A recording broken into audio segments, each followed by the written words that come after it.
My daughter read the Back to Godhead magazine. Came home, we lived in Santa Barbara, with her magazines. She had more than one, I think. Locked herself in the bedroom, and for 2 days, she did nothing but read. And when she came out, we were sure that there was something that needed investigating. But came Saturday, and she said she was leaving for Los Angeles to come to the temple. And of course, we trusted that whatever she was reading and pertained to this temple was something that we should be satisfied was innocent enough. But a week later, my husband and I came to visit.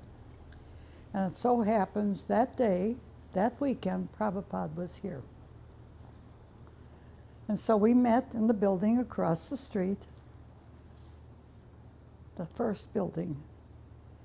And I remember Prabhupada sat on the upper level while the chairs and seats for everybody else was down, just a little bit down below. And questions were asked of him.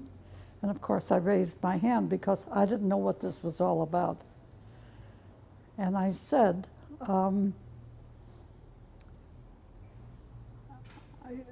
if this is such a good thing for all people to become involved in, why did it take so long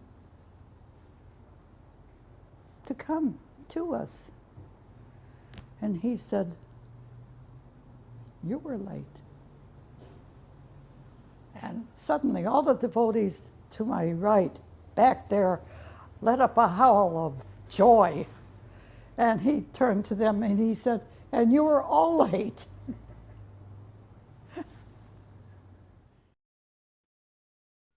But it wasn't until about a year later, or two, I think, when he came back to visit.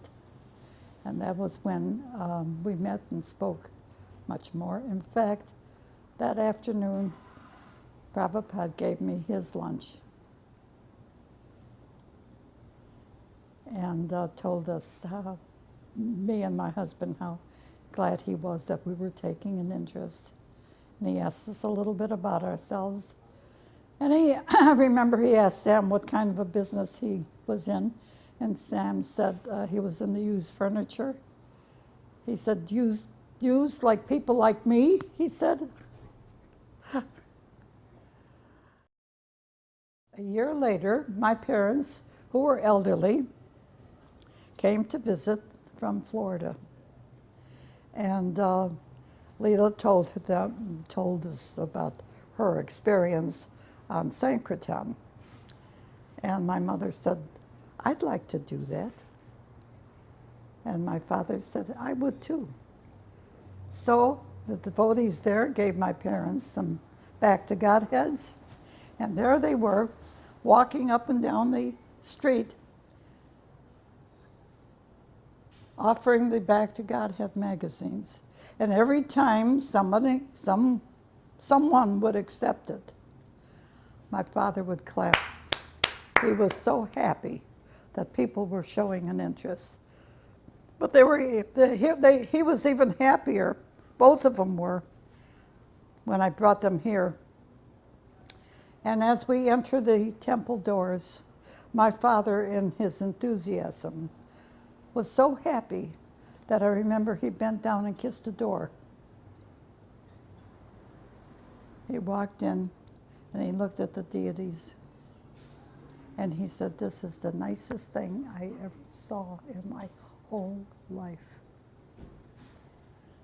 That's something to remember.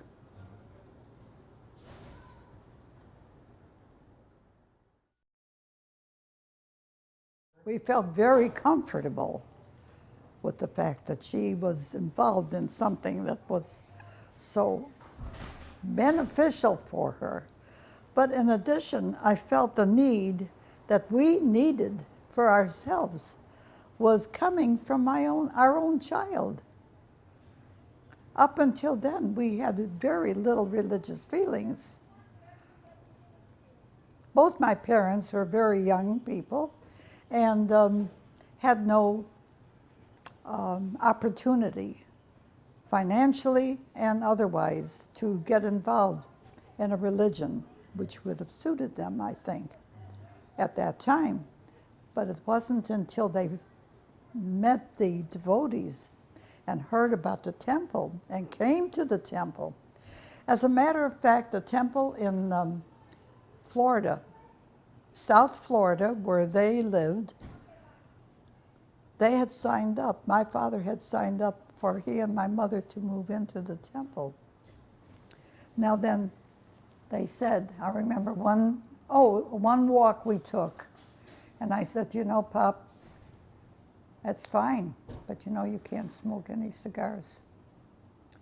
He said, I only smoke one. I said, not even one, Pop. He takes the cigar out of his pocket. He breaks it in half. He said, okay, I'm done.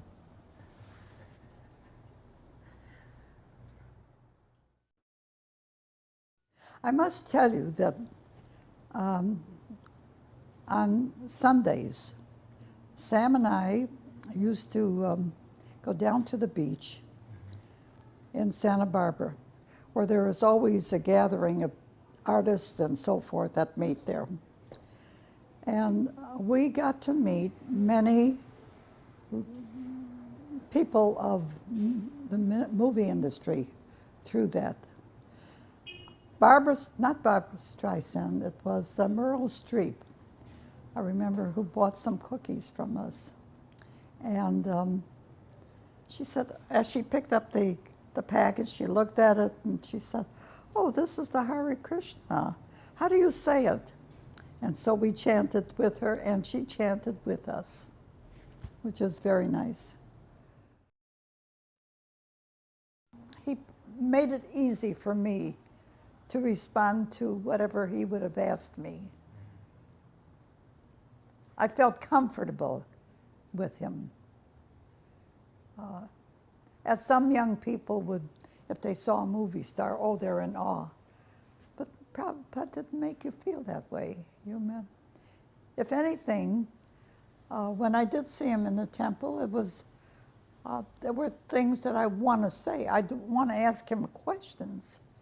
I'd want to hear what he would say on a conversational level, because it wasn't, I'm so important. He didn't give that impression. He was a bearer of information. He was delivering information. And he did it in such a way that it wasn't frightening, it wasn't, it was informational. I have something to tell you, and I think you will be interested in hearing this.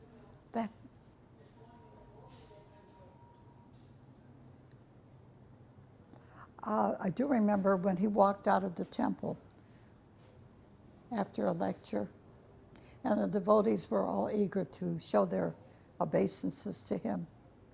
And they all scrambled to get down on, he went, motioned with his hands, get up, get up, get up. You know, that wasn't necessary.